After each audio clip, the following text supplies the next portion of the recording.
All right, fellow patriots, welcome back to another Friday Mental Jiu Jitsu. My name is Michael Buell, and I will be your sensei this evening. Hi-ya! Ah, chop to the throat. Okay.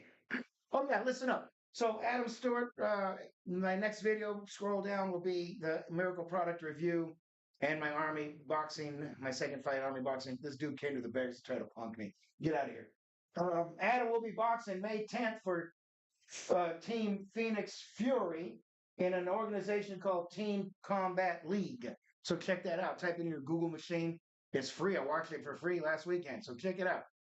Okay, guys, this week I learned that a knife to the heart is less offensive than the N word in the park.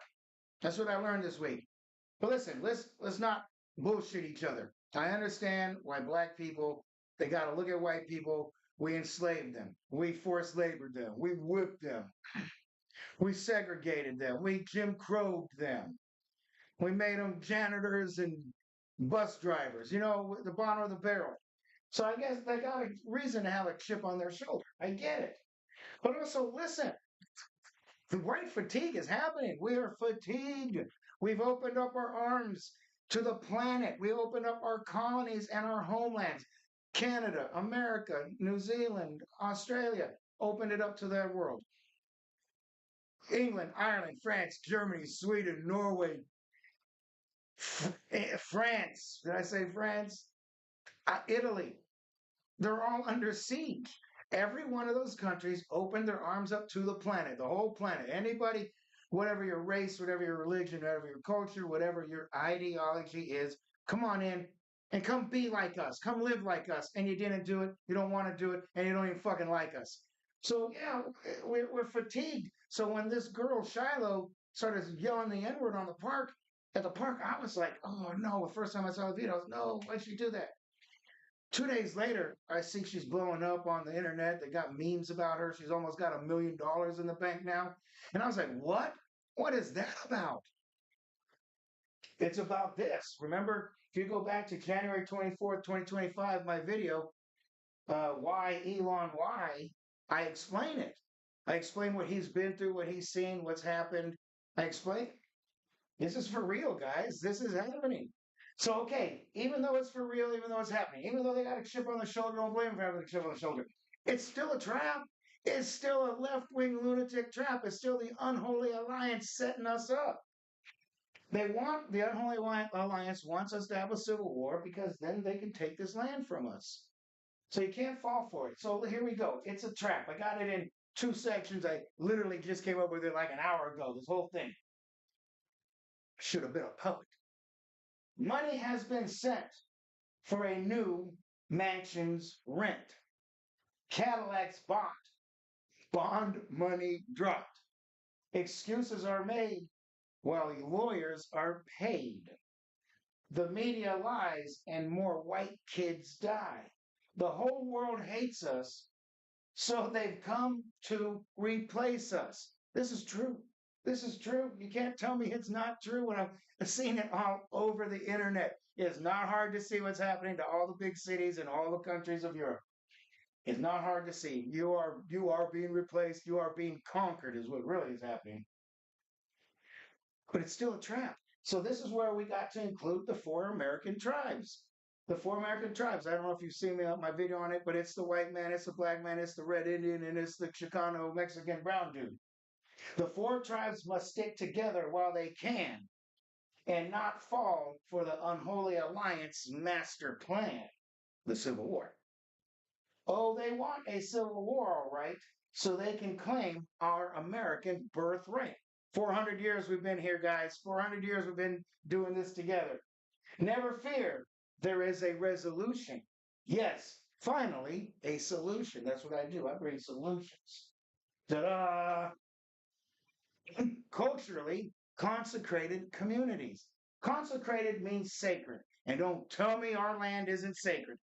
The Red Indian has been dragging a teepee chasing buffalo for thousands of years on this land. The Mexican Chicano has withstood, his culture has withstood the Spanish, the French, a Mexican revolution, a Texas revolution, and they're still standing strong with their culture. The white man showed up here in a covered wagon, traveled the plains, invented every single thing you currently cherish, built the greatest empire that's ever been known to mankind. Here, you're living in it. You're living in the fruits of that labor. Speaking of labor, no fault of their own. The black man came here, was put to work, sweating in the soil, whipped, beaten, segregated, Jim Crow, used and abused. So you want us to surrender all that 400-year journey, ups, downs, good, bad. Now the black man there are more black millionaires and billionaires in the United States than anywhere else. They came up. And you want us to surrender that? It ain't going to happen. So this is what I have in mind for this consecrated communities. These are our sacred communities that we built for 400 years. So this is the state of Arkansas. And in this region, there's only like 1% black. In this region, there's only like 1% black. Along this line and this curve, there's like a 30%, 20% historically black areas. So they've been here, part of their 400-year journey in this area. So that is their sacred land. That is their consecrated land. So this is it again. I drew the line now. I drew a line, and you agree to have these sacred areas, these consecrated areas, and it's no different than a sanctuary city. If a illegal invader can come up into our land, be protected by an invisible barrier of judges, courts, and police, paid by our taxes, well, then why can't we claim that? We want to claim these consecrated sacred lands of our own. So we agree to that. We agree to these black communities, white communities, Hispanic communities, Indian communities, and we protect them. We protect each other. We look out for each other. You come into this community, you mind your manners. You don't show up and drop off 10,000 Somali men. You don't get to do that.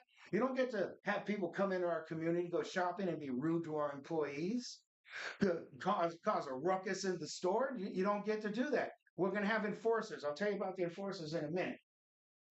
But then you get to invite the guests that you want into your community. People don't just get to roll in. You get to invite. If you want Asian cuisine, you want Asian massage parlors, then you invite them to come work in your community. Let's see. If you want black people in the white community, if you want black people to come and work at the comedy club, you let them come work at the comedy club. You want some Mexican food, you have Mexican food. You get to invite the people that you want to stay in your sacred communities. Okay, if you fall for this trap, if you get in a civil war and we are weakened, and the real enemy, the unholy alliance, if they take over, this is what the map is going to look. This is what we're going to look like. All this pink are the left-wing lunatics. They got the California area, the East Coast up in here. They love their Florida. The communists will basically have the West Coast. The Islamists will basically have the East Coast. Now check this out. Here's another thing. There's a stronghold, an Islamic stronghold down here in Texas in communist land, but that's one of their strongholds. There is currently plans, or they're already building, like a real deal Islamic city. It's a city for Islamic people only. So you're telling me there are sanctuary cities protecting illegal invaders. There are now going to be Islam, and that won't be the only one. And I'm sure there's more already built. And you don't think we can do this? No, man, we better do this. We better do this to unite. Then we can protect each other against the third world communists, Islamic left-wing lunatics. So this is our future if we lose this thing, guys. Okay, enforcers. So you got people that come from this community into this community, and if these guys are acting the fool, what do you do about it? You call the enforcers. So here's who the enforcers are. They are protectors of all sacred cultures. They're like little thugs.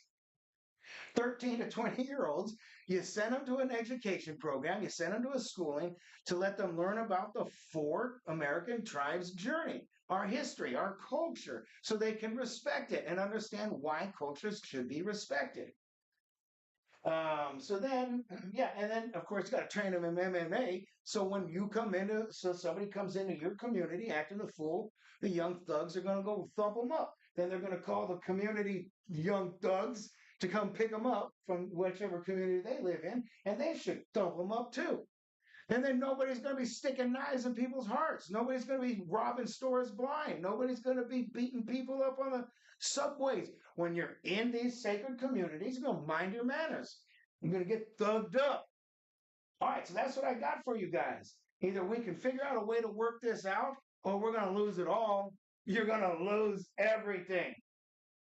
All right, guys, resist and assist. I'm out. Oh, you didn't see that, did you? You didn't see that, did you?